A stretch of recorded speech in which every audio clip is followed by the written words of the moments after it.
Hello YouTube and welcome back to another Dare to Game video. Today we're playing Elden Ring and we're doing another weapon guide, and today's is the top 5 best colossal weapons and where to find them. So we're going to be rating this based on attack power, average guarded damage negation, special perks, two-handed attacks, you know, all that sort of stuff. Basically to find the top 5 best weapons. Now of course these lists are somewhat subjective because a lot of it's going to depend on playstyle, but I find that these 5 are just, for broad purposes, the best 5 colossal weapons you can get in the game. So let's just start off with number 5, the Rotten Greataxe, which you can see I'm wielding right here. So as far as stats on this one go, we have a max attack power of 865 and an average guarded damage negation of 50.2. For attributes required to wield this one, we have a strength requirement of 30 and dexterity of 10. For passive effects, we have that it causes scarlet rot buildup, 65 points of that, and our special attack is endure, which is just going to increase our poise, which is pretty useful in a lot of situations. So for this one, the Rotten Greataxe is basically just the rotten version of the standard Greataxe, which is also really good, but this one has that added scarlet rot buildup. You sacrifice a little bit of physical damage, but you get an extra scarlet rot buildup, so I find the rotten weapons are usually better than the standard ones. And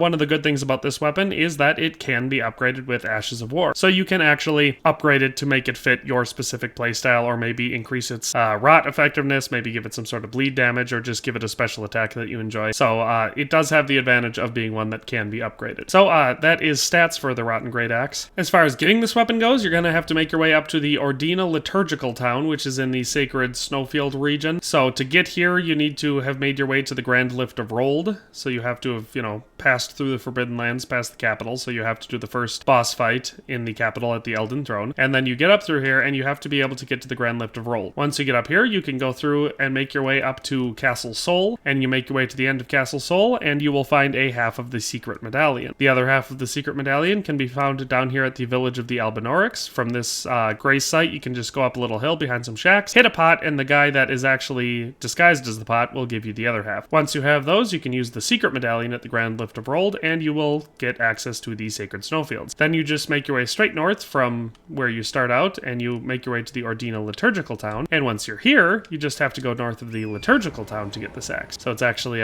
pretty close here. So you can see him standing right there. We have our legendary Rotten Duelist, and you kill him and he will drop this axe. So that is actually how you get this weapon. So we're going to have pretty standard colossal weapon stuff. Here's our light attack. You can see shield breaking wise, you do still quite a bit of damage even when it's being blocked by a great shield. We'll do a running strength attack to test it out on this guy. Well, a jumping strength attack, I should say. Makes a decent amount of noise. And then, like I said, our special two-handed ability is going to be that poise attack. So, basically just stomp the ground, and it increases your poise, so you're going to take less damage. It's going to be harder for people to do serious damage to you.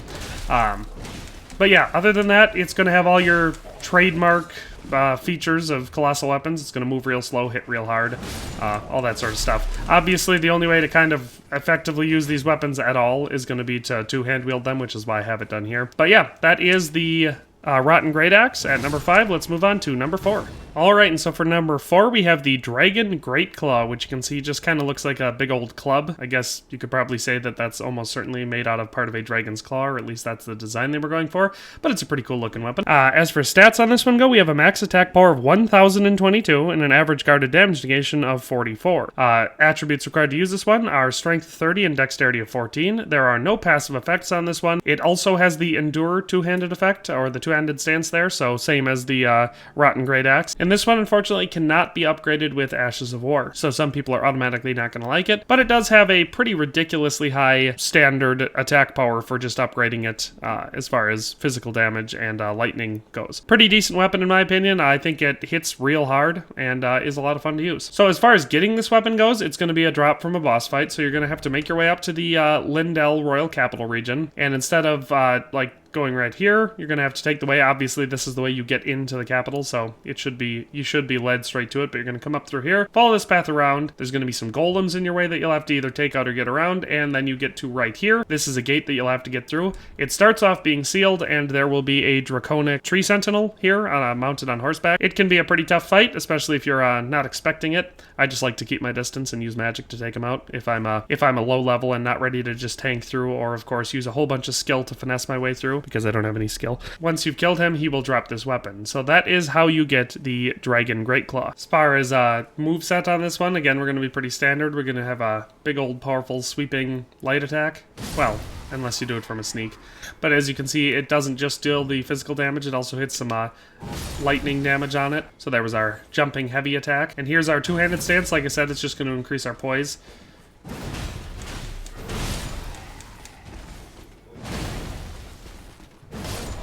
As you can see, pretty powerful.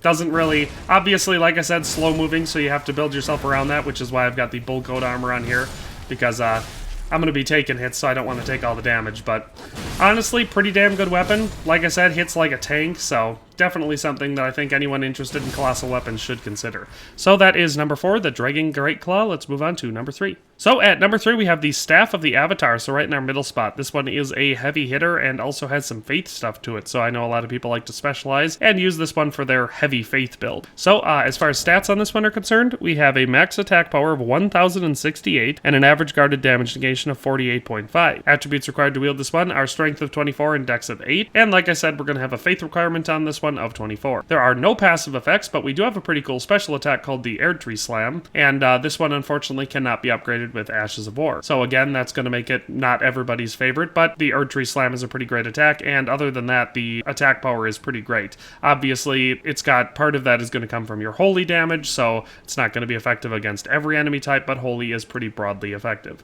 So pretty good weapon. I think a lot of people really enjoy this one, and I think it's definitely worth getting. So as far as attaining this one, it's actually kind of a pain, because you have to get it here Deep Root Depths, and the way to get here is to make your way all the way through the Nokron Eternal City, all the way through back to the aqueduct facing cliffs. You make your way through the aqueducts, get back to the Great Waterfall Basin, and then you'll have to kill the Valiant Gargoyles. Once you've killed them, there's an empty coffin that you can get in, and it will bring you to the Deep Root Depths dungeon area. And then there's a boss fight you have to do. So it'll actually be really close to right where you spawn in when you get to this region. There is the avatar that you have to kill, and once you kill him, he drops this weapon. So that is how you get this weapon. And so you can see that is what happens. Like I said, pretty simple. You don't have to trade anything in, you just get the weapon. So that's how you get the Staff of the Avatar. Alright, and it shouldn't be too surprising the way that we're able to use this weapon. Here's our light attack. Again, like I said, even with the heavy shield blocking it, you're not going to notice a lot of that damage being taken away. Here's our jumping heavy attack. Dealing 2151 damage, pretty high. Yeah, the 2,000 damage, it's actually dealing really high.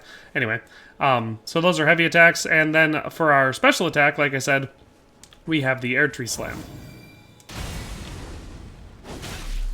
And so the Air Tree Slam, obviously the shield took a lot of it there, but it's just going to be a ground slam, sending golden particles in all directions. And from what I understand, it's supposed to be one of the most powerful ground pound attacks.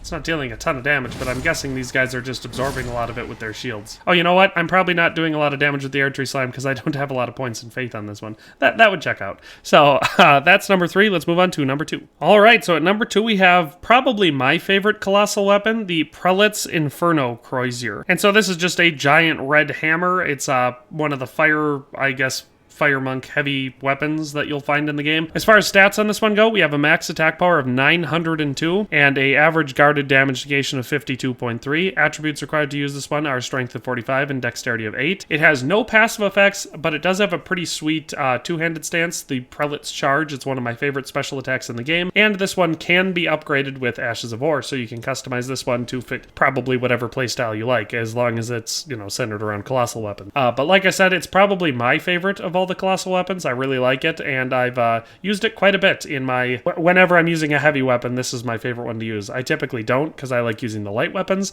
but this one is a really good one. So as far as getting this one goes, like I said, it's a random drop from the Fire Monk type enemies that wield this weapon, and there's a few of them scattered across the map. But the earliest game one that I found, or at least typically earliest game, it really depends how you go through, but is going to be up here on Mount Gelmir. You can see I'm by Seathwater Terminus, and over here is Fort Lade, or Lade, and there is an an enemy that wields this weapon in there. And so you can see him standing there in all of his fat and nasty looking glory, wielding this weapon. Just keep killing him, keep spawning back in and killing him, and eventually he will drop this hammer. Especially, you know, the higher your arcane skill is, the more likely he is to drop it, because that increases your chance of getting loot. So that is where you get this hammer. Like I said, there's a couple locations. There's also one up here in the Mountaintop of the Giants region, right? I think it's right here by the ancient Snow Valley ruins, right on this end of this bridge. I believe there's another enemy here that wields the same weapon, and he also has a chance to drop it. So like I said, unfortunately this one's a random drop, but it's a great weapon to get, so I definitely recommend giving it a try. So on this one, again, you're not going to see a whole lot unique as far as the light and heavy attacks go. It handles just like any colossal weapon would, deals quite a bit of damage, hits real hard. Where it really gets special, though, is that special attack. It's, like I said, it's one of my favorites. So it starts off with a big fiery pound that deals a lot of damage, and then you charge forward, and it just keeps going as long as you hold it. Obviously, we're dealing with an enemy here that has a lot of damage negation, but pretty great weapon, as you can see. Real effective for a lot of different ways. Ooh, we're out of stamina. That attack takes a lot of stamina, but it's fun to use, and real powerful. So that is, like I said, number 2, the Prelate's Inferno Crozier, I think is how you pronounce that. One of my favorites as far as all heavy weapons go. Definitely my personal favorite colossal weapon, but no matter what, it's a great weapon to get. So that is number 2. Let's move on to number 1. All right, and so at number 1 we have the Fallingstar Beast Jaw, and it's this big hook-looking weapon made out of the same material that you see with all the other Fallingstar stuff in the game.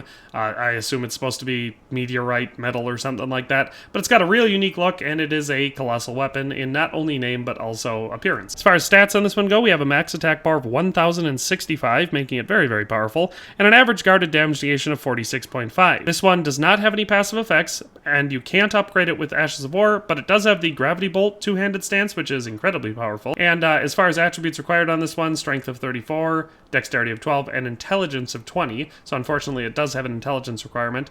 But like I said, this one is real powerful. It's standard damage as far as just physical damage and your magic damage for hitting people with it. It's incredible. But that Gravity Bolt effect is really, really where this one gets special, because it is a extremely powerful special attack. So that's as far as stats go, that's what we have for this weapon. As far as getting it, this one is going to be another one you're going to find up on Mount Gelmir. It's going to be right in this crater up here. You have to kill the Fallingstar Beast for it. The closest way to get to it is going to be to make your way to the 9th Mount Gelmir campsite, and so there will be a bridge and then a bunch of ladders you climb up, and that's how you get to this spot. Once you get up to this point, I just almost fell off.